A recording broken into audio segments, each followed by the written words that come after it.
May nagtanong sa akin, magandang araw po, Boss Ray. Itatanong ko lamang po kung may paraan po ba sa pagbabayad na hindi isahang bayad lamang po. Ako po ay may dalawang ola, bugok na ola 1 at bugok na ola 2. Nag-overdue na po ako dahil nagkaproblema ako sa financial namin ngayon. Nakiusap po sana ako sa kanila na kung pwede hulug-hulugan ko, pakonti-konti hanggang mabayaran ko lahat. Kaso, kapag magbabayad po ako gamit ang reference number or lifetime ID ko, ayaw tanggapin kasi gusto nila full payment po. Paano po kaya dapat gawin? Salamat po, Boss Ray. Sana masagot po at matulungan ako. Alright, napakagandang katanungan po nito.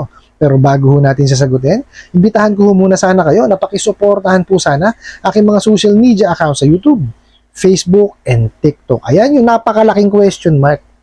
Bakit hindi tumatanggap ng partial paggamit nyo yung binigay nilang reference number or yung lifetime ID? Nakakapagtaka, di po ba? Kasi nagbabayad ka na, ayaw patanggapin. So dito po sa ating video, aalamin po natin ano ba yung dahilan, bakit hindi tumatanggap yun. Tsaka, alamin din po natin, kung ano ba yung po pwede natin gawin, ano ba yung alternatibong gagawin natin para makahulog tayo sa kanila ng pakonti-konti. Okay po? Panoorin niyo po yung video hanggang dulo. Pero bago ho yan, disclaimer po muna, hindi po ako abogado. Ako po'y maniningil.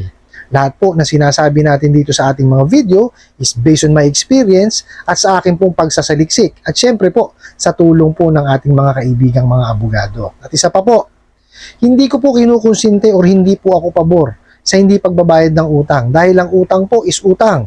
Responsibilidad po nating bayaran yan. Ang hindi po ako pabor is dun sa maling pamamaraan ng papautang at maling pamamaraan ng paniningil. Sagutin po natin yung pinadala yung katanungan. Okay? So sabi nyo, tinatanong nyo po pala is kung meron bang paraan ng pagbabayad ng pakonti-konti para matapos nyo yung nahiram ninyo dun sa dalawang bugok na ola ninyo. Nga pala, yung dalawa yung bugok na ola, Mario Josep, revoke na ho lisensya nito.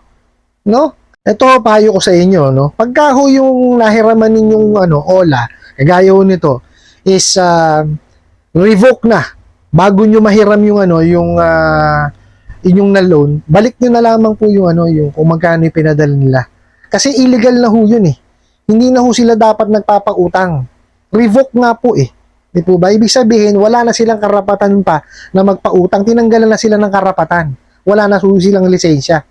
Yun ho ang ibig sabihin ng revoke. Kaya hindi ho sila dapat nag-cooperate na.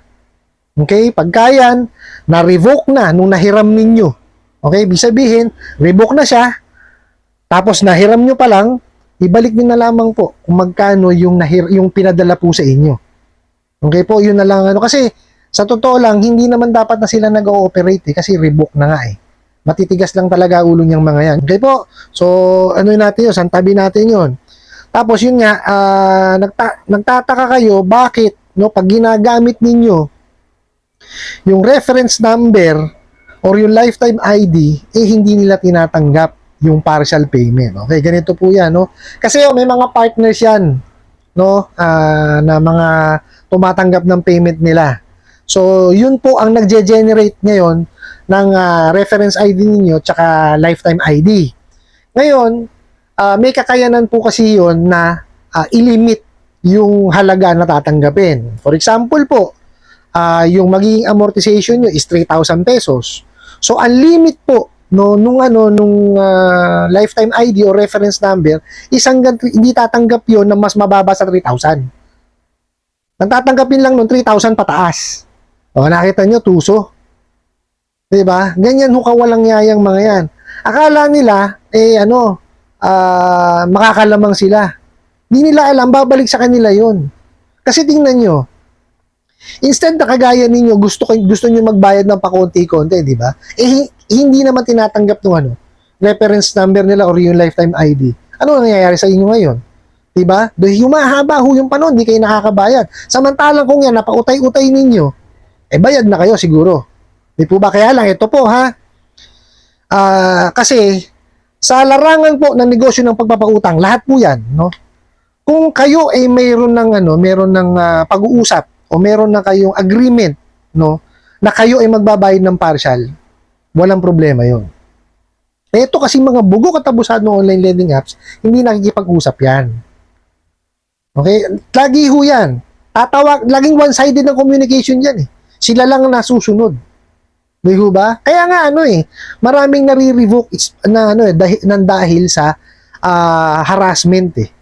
Totoo po yan. So, tingnan nyo ang mga dahilan kaya nare-revoke yung mga yan ha. Harassment. Hindi ho sumusunod sa The Truth in Lending Act. Hindi sinusunod yung interest rate. At saka hindi po pagsasubmit ng mga reports. Yan po yung dahilan kaya nare-revoke yung mga bugok na yan. Diba? Matitigas kasi ulo. Alam naman nila, kailangan sundin. Biruin nyo, yung privilege na mabigyan ng lisensya na ibigay sa kanila. Hindi pa sinunod yung batas. Diba? Ang dami-daming batas na in place. Diba? Para makapagpautang ka ng matiwasay ng maayos. Ayaw ba nila nun? Pero yun ha, maski ho ako pag nagpautang, kunwari, papautang ako ha. Nang hiram kunwari ng 1,000 pesos. In-explain ko naman, pare, ito dadagdag kong interest ha, ito lang marireceive mo ha. Tapos, kung 2 beses babayaran, 500 ka ha, tsaka yung interest, 2 beses. Kung na-explain ko na maayos at hindi pa rin talaga kaya magbayad, kung kakausapin ko ng yung masinsinan. Pare, nakausap na kita dyan, di ba? Sinabi ko sa iyo kung ano yung natin, yung pamamaraan natin ng hulog. Na-explain ko naman sa iyo lahat, ano ba nangyari? Dapat ganun kasi. 'Di ba? Kumbaga meron kayo dapat ugnayan, hindi yung one-sided lang ang yung one way lang ang communication. Ang nasusunod lang yung bugo katabusadong online lending apps.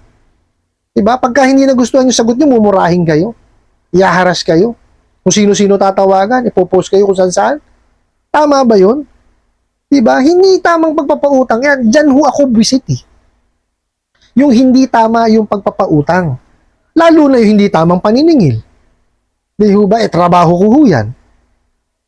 Di ba? Kasi nagsisimula ho yan kung doon sa tamang pagpapautang. Yung tama yung advertisement, di ba? Ini-explain yung pautang, tama yung interest na ipinapasok.